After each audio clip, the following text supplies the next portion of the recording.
मैं अंजलि कुमारी स्वागत करती हूँ आपके अपने चैनल साहित्य शिक्षा अंजलि में।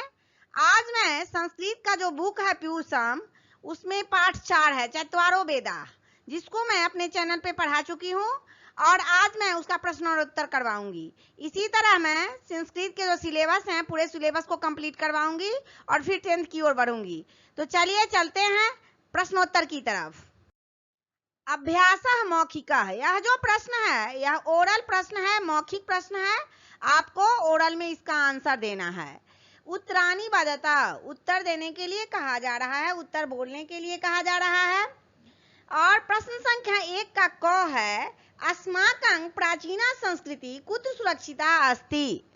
तो अस्माकं का अर्थ होता है हमारा और प्राचीना संस्कृति कुत्र सुरक्षिता अस्ति, आसित का अर्थ होता है, यहाँ पर कंफ्यूज मत होइएगा, ये आसित का अर्थ होता है था और अस्ति का अर्थ होता है। तो हमारा जो प्राचीन संस्कृति है वह कहाँ सुरक्षित है? तो इसका उत्तर होगा अस्माकं प्राचीना संस्कृति वेदेषु सुरक्षिता अस्ति, या आप वेदेषु भी लिख सकते हैं, लेकिन पूरा सेंटेंस में पूरे वाक्य में आंसर देना है कि अस्माकं प्राचीना संस्कृति वेदेषु सुरक्षिता अस्ति, हमारा जो प्राचीन संस्कृति है वह वेदों में सुरक्षित है।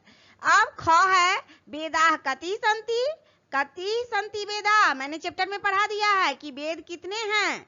तो इसका उत्तर होगा वेदा चत्वारः सन्ति, वेद 4 हैं। कौन कौन है? यजुर्वेद, ऋग्वेद, सामवेद और अथर्ववेद। अब ग में है कि ऋग्वेदः कीदृशान् मंत्रान् धारयति। इसका उत्तर है कि ऋग्वेदः प्राचीनतमान् मंत्रान् धारयति, ऋग्वेद में सबसे प्राचीन जो मंत्र हैं वही हैं। और घ है ऋग्वेदे कति सूक्तानि सन्ति, ऋग्वेद में कितने सूक्त हैं, सूक्तों की संख्या ऋग्वेद में कितनी है वो पूछा जा रहा है। तो ऋग्वेदे 1028 सूक्तानि सन्ति, ऋग्वेद में 1028 सूक्त हैं। और फिर लास्ट है यजुर्वेदे कति अध्याय सन्ति, यजुर्वेद में कितने अध्याय हैं। तो इसका उत्तर होगा कि यजुर्वेदे चत्वारिंशत् अध्यायः सन्ति, चत्वारिंशत् का क्या अर्थ होता है? 40, चत्वारिंशत् का अर्थ होगा 40। तो यजुर्वेद में 40 अध्याय हैं। प्रश्न संख्या 2 में है वेदांगानां नामानि वदता। तो वेदांगानां नामानि सन्ति शिक्षा, कल्प, व्याकरणः, निरुक्तः, छन्दः, ज्योतिषं च। अब अभ्यासः लिखितः, अब लिखित प्रश्न आ रहा है रिटेन। अधोलिखितं प्रश्नानाम् उत्तराणि संस्कृत भाषाया लिखितः, यहाँ कहा जा रहा है कि नीचे जो प्रश्न है उसका उत्तर आप संस्कृत भाषा में दीजिए। और क में है संसारस्य प्राचीनतम साहित्यं कुत्र उपलभ्यते।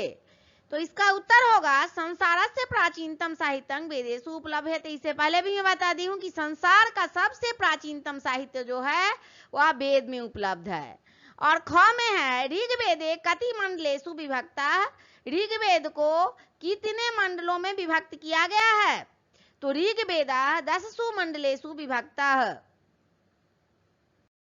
अब ग में है कि सामवेदः ऋग्वेदस्य कीदृशः मंत्रः संकलितः। तो इसका उत्तर होगा कि सामवेदः कांगवेदस्य ज्ञात्मकः भन्नः संकलितः। और घ में है कि अर्थवेदस्य द्वादशे कांडे कस्याः स्तुति, अर्थवेद के 12वें कांड में किनकी स्तुति की गई है।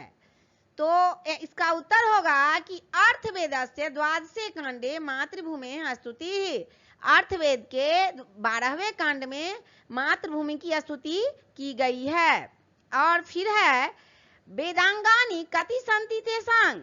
तो खड वेदांगानि सन्ति तेषां नामानि सन्ति शिक्षा, कल्पः, व्याकरणं, निरुक्तं, छन्दः, ज्योतिषं च। अब प्रश्न संख्या 2 में है कि संस्कृते अनुवादं कुरुतः, संस्कृत में यहाँ पर अनुवाद करने के लिए कहा जा रहा है। अब आप लोग ध्यान देंगे कि जब भी एग्जाम होता है तो क्या होता है, कभी संस्कृत में अनुवाद करने के लिए कहा जाता है और कभी हिंदी में अनुवाद करने के लिए कहा जाता है। संस्कृत दिया रहता है, उसका हिंदी में अनुवाद करने के लिए कहा जाता है और अनुवाद आते ही हैं। प्रत्येक प्रश्न पत्र में 5 मार्क्स का 5 नंबर का अनुवाद रहता ही है, अनुवाद करने के लिए दिया ही जाता है। तो ध्यान दीजिए, यहाँ पर क्या कह रहा है कि वेद 4 हैं। तो वेद का क्या होगा, वेदा, और 4 का संख्याएं आप याद कर लेंगे संस्कृत में कि वेद 4 हैं, तो 4 का क्या होगा, चत्वारः, और संति का मतलब होता है। तो वेदा चत्वारः संति, वेद 4 हैं। फिर आगे बढ़ते हैं, वेद संसार का सबसे प्राचीन साहित्य है। तो वेद का बता दिए, वेदा संसार का, संसारस्य सबसे प्राचीन, प्राचीनतम साहित्यम अस्ति, अस्ति मीन्स भी है होता है, संति मीन्स भी है होता है, संति का अर्थ भी है ही होगा। और ग है, हमारी प्राचीन संस्कृति वेदों में निहित है। अस्माकं, अस्माकं मीन्स क्या होता है, हमारा, हमारी। तो अस्माकं प्राचीन, प्राचीना संस्कृति वेदेषु निहिता अस्ति। और फिर घ में है, अथर्ववेद में लौकिक विषय आए हैं।